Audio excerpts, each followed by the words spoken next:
بسم اللہ الرحمن الرحیم۔ السلام علیکم۔ مزمل وائس آفیشیل میں خوش آمدید۔ قارئین کرام، اس ماہ مبارک میں آپ سے ایسے واقعات شیئر کروں گی جن کو پڑھ کر آپ کا دل نرم ہوگا، رحم دلی ابھرے گی اور آپ کو یاد آئے گا کہ آپ کی ان چھوٹی چھوٹی نیکیوں کے عوض اللہ تعالیٰ نے آپ کو کتنا زیادہ اجر عطا فرمایا ہے۔ وہ وقت 11 سال کا بچہ تھا جس کا ایک ہاتھ بری طرح جلا ہوا تھا، جسے انتہائی گرم چیز یا دہکتے ہوئے لوہے کو پکڑ لیا ہو۔ اس کے ہاتھ پر جلنے کی وجہ سے چھالے بنے ہوئے تھے جن کو آٹے کی مدد سے ٹھنڈا رکھنے کی کوشش کی گئی تھی۔ وہ معصوم بچہ ایک طرف سے بولٹ منہ میں دبا کر چابی کی مدد سے کھول رہا تھا۔ مجھے اس بچے پر بے انتہا رحم آیا۔ میں نے بچے سے اس کا نام پوچھا تو اس نے اپنا نام عثمان بتایا۔ میں نام پوچھنے کے بعد بظاہر دکان پر پڑی اخبار پڑھنے میں مشغول ہو گیا اور سوچ رہا تھا کہ جاتے ہوئے اس بچے کو کوئی قریبی میڈیکل سٹور سے کوئی جلن کم کرنے والی ٹیوب لے کر دوں گا۔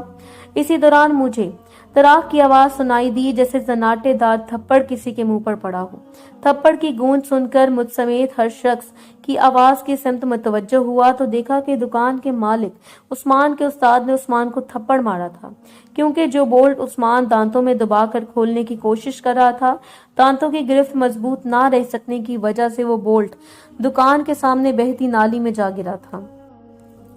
جس پر اس کے استاد نے نہ صرف اسے تھپڑ مارا بلکہ ساتھ ہی اسے سیوریج کی نالی سے بولٹ ڈھونڈنے کا حکم سنایا۔ تو مجھ سمیت چند دوسرے گاہکوں نے دکاندار کو ایسا کرنے سے باز رہنے کا کہا، یہاں تک عثمان سے ہونے والے نقصان کی بھرپائی کرنے کا بھی کہا، مگر دکاندار سیوریج نالی میں گرنے والا بولٹ ڈھونڈنے پر بضد رہا۔ اور جب دوسرا تھپڑ عثمان کی پیٹھ پر پڑا تو عثمان ہاتھ کی تکلیف بھول کر اپنی پیٹھ سے ہلاتا ہوا سیوریج کی نالی میں اتر گیا۔ گند اور غلاظت کے چھینٹے اس کے منہ پر پڑ رہے تھے مگر وہ دونوں ہاتھوں سے ٹٹول کر بول ڈھونڈ رہا تھا، یہاں تک کہ 10 منٹ کی مشقت کے بعد اس نے بول ڈھونڈ کر استاد کو دیا تو استاد نے اس کو 3-4 ماہ کی غلیظ گالیاں بکتے ہوئے دوسرے کام پر لگا دیا۔ میں عثمان کے چہرے کی معصومیت اور زندگی کے جبڑ کو غور سے دیکھ رہا تھا کہ اچانک مجھے محسوس ہوا کہ اس کے چہرے پر لگنے والی غلاظت کے ذرات خود بخود اتر رہے ہیں، مگر جب زیادہ توجہ دی تو پتہ چلا کہ اس کی آنکھوں سے بہنے والے آنسو ہوئی اس کے چہرے پر لگی غلاظت کو دھو رہے تھے۔ مجھے بے اختیار عثمان پر پیار آیا اور وہ جس حالت میں تھا میں نے اس کو اسی حالت میں گلے لگایا، بنا دل میں کوئی کراہت لائے اس کا منہ چوما اور اس کو کچھ پیسے دیے جس سے وہ قریبی میڈیکل سٹور سے اپنے ہاتھ پر لگانے والی دوا خرید سکے۔ جب میں نے پیسے عثمان کے سامنے کیے تو بجائے پیسے پکڑنے کے اس نے ادھر ادھر دیکھتے ہوئے کہا، سر جی مجھے دوا کی ضرورت نہیں ہے، ان پیسوں سے مجھے کون مہندی خریدنے، عید آنے والی ہے اور میری بہن روز مجھے کون مہندی لے کر آنے کا بولتی ہے، مگر میں نہیں خرید پاتا کیونکہ کبھی نقصان ہو جانے کی وجہ سے مجھے ملنے والی دہاڑی کٹ جاتی ہے اور کبھی ماں کی دوا یا گھر کا راشن خریدنے کے لیے پیسے خرچ ہو جاتے ہیں۔ نہ جانے کیوں اپنی بہن کی خواہش لبوں پر لاتے ہوئے عثمان کی آنکھوں میں بہنے والے آنسوں میں تیزی آ گئی تھی۔ میں نے عثمان کو گلے لگایا، مہندی لا کر دینے کا وعدہ کیا۔ شام کو افطار سے 1 گھنٹہ پہلے دکان پر پہنچا، اسے چھٹی ملتے ہی اپنے ساتھ لے گیا۔ گو کہ میری خود اتنی حیثیت نہیں تھی کہ عثمان کی خواہش پوری کر سکوں، مگر میرے معزز قارئین کرام جن میں سر فہرست محترمہ سمرہ انتصار صاحبہ، عظمیٰ کوثر صاحبہ اور عزت مآب جناب فہد صاحب ہیں، جنہوں نے میرے کہنے پر مجھے کچھ رقم بھجوائی تھی، جس رقم کی مدد سے نہ صرف میں نے عثمان کی بہن کے لیے تھوڑی سی شاپنگ کی بلکہ جب عثمان گھر پہنچا تو دیکھا ایک ٹانگ سے معذور اس کی ماں چارپائی پر لیٹی تھی، جبکہ اس کی جوان سال بہن ایک پھٹے ہوئے دوپٹے سے اپنے آپ کو چھپائے ہوئے غیر محرم سے پردہ کرنے کی کوشش کر رہی تھی، مگر وہ پھٹا ہوا دوپٹہ اس کام میں ناکامی ثابت کر رہا تھا۔ میں نظریں جھکا کر عثمان کے اہل و عیال کو سلام کرتے ہوئے اس کی ماں کے قدموں میں بیٹھ گیا۔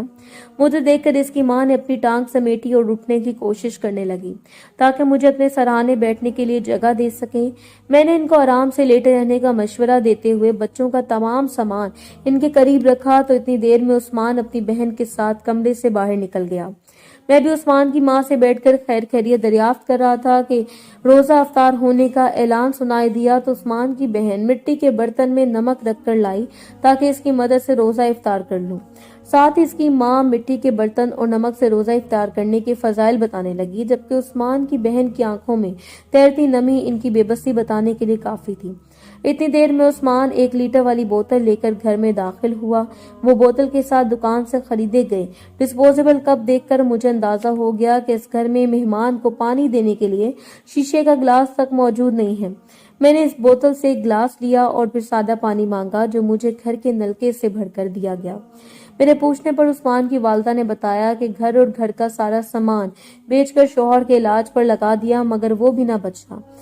اب خود کو کسی کا گھر مانگ کر بیٹھی ہوں، پہلے چل پھر لیتی تھی تو گھر کا گزارا ہو جاتا تھا، اب خود معذور ہو گئی ہوں تو فقط بچوں کی کمائی پر گھر چل رہا ہے۔ میں نے ان کی دلجوئی کی اور واپس گھر کی طرف چل دیا۔ عثمان اور اس کی بہن عید کے لیے مل جانے والی مہندی، چوڑیاں وغیرہ دیکھ کر مجھے نظروں ہی نظروں میں شکریہ کہہ رہے تھے۔ میں ان کے گھر سے نکل کر تھوڑا آگے چلا ہی تھا کہ واپس پلٹا تاکہ ان سے کچھ معلومات لے سکوں، مگر کمرے سے باہر ہی مجھے آواز سنائی دی جب عثمان سالن کے ساتھ روٹی کھانے کے لیے ضد کر رہا تھا اور اس کی ماں بہن اس کو سمجھا رہی تھی کہ بیٹا، مہمان اللہ کی رحمت ہوتا ہے، آج آپ جو پیسے لائے تھے ان سے تو مہمان کے لیے بوتل منگوا لی، اس لیے آج گھی والی روٹی چینی کے ساتھ لگا کر کھا لو، کل جو پیسے آپ کو ملیں گے ان کی سبزی لیتے آنا تو میں آپ کو سالن بنا دوں گی۔ عثمان، اس کی ماں اور بہن کے درمیان ہونے والی گفتگو سن کر میرے آنسو بہنے لگے اور میں اللہ تعالیٰ کا شکر ادا کرتے ہوئے اندر داخل ہوا اور عثمان کی ماں سے پوچھا کہ آپ کو گھر میں کسی راشن کی ضرورت ہے، اور ساتھ ہی پوچھا کہ آپ کو کون سا چھوٹا موٹا کام بنا کر دوں جو آپ اور آپ کے بچے چلا لیں گے۔ میری بات سن کر پہلی بار عثمان کی ماں رونے لگی، مجھے گریبان سے پکڑ کر میرا سر نیچے جھکایا اور ماتھا چومتے ہوئے کہا، بیٹا میں کپڑے بہت اچھے سلائی کر لیتی ہوں، اگر ہو سکے تو مجھے ایک سلائی کی مشین خرید کر دے دو، میں خود معذور ہوں، جوان بچی کو اکیلے گھر سے باہر نہیں بھیج سکتی تاکہ لوگ اسے ہوس کا نشانہ نہ بنا دیں، اگر سلائی مشین مل جائے تو میں لوگوں کے کپڑے سلائی کر کے گھر کا خرچ چلا سکتی ہوں، جبکہ میری بیٹی گھر میں مجھ سے کام سیکھ کر یہی کام شروع کر دے گی۔ دوسری طرف بیٹا جہاں کام کر رہا ہے وہاں ہی کرتا رہے تو ایک دن وہ بھی کام میں ماہر ہو جائے گا۔ میں نے عثمان کی ماں کے سامنے سر تسلیم خم کیا اور باہر نکلا۔ سامنے بنے سٹور سے نہ صرف سبزی بلکہ مہینے بھر کا راشن خرید کر عثمان کے گھر دیا اور اپنے ان محترم قارئین کرام کے نام بتائے جنہوں نے اس راشن کے لیے رقم مہیا کی تھی۔ عثمان کے معذور بیوہ ماں اور یتیم بچوں نے روتے ہوئے میرے ان قارئین کرام کے لیے دعائیں کی اور اللہ تعالیٰ آل رسول ماہ رمضان کے صدقے ان لوگوں کے کاروبار میں برکت، صحت اور تندرستی اور دونوں جہانوں میں کامیابی کے لیے دعائیں مانگنا شروع کر دیں۔ میں نے عثمان کے ہاتھ پر لگانے کے لیے ایک ملہم خریدا اور انتہائی احتیاط سے اس کے ہاتھ پر لگانے کے بعد اسے ہاتھ سے محترم قارئین کرام جن میں فہد صاحب، محترمہ سمرہ انتصار صاحبہ اور عظمیٰ کوثر صاحبہ شامل ہیں ان کے نام لے کر دعا کروائی اور گھر چلایا۔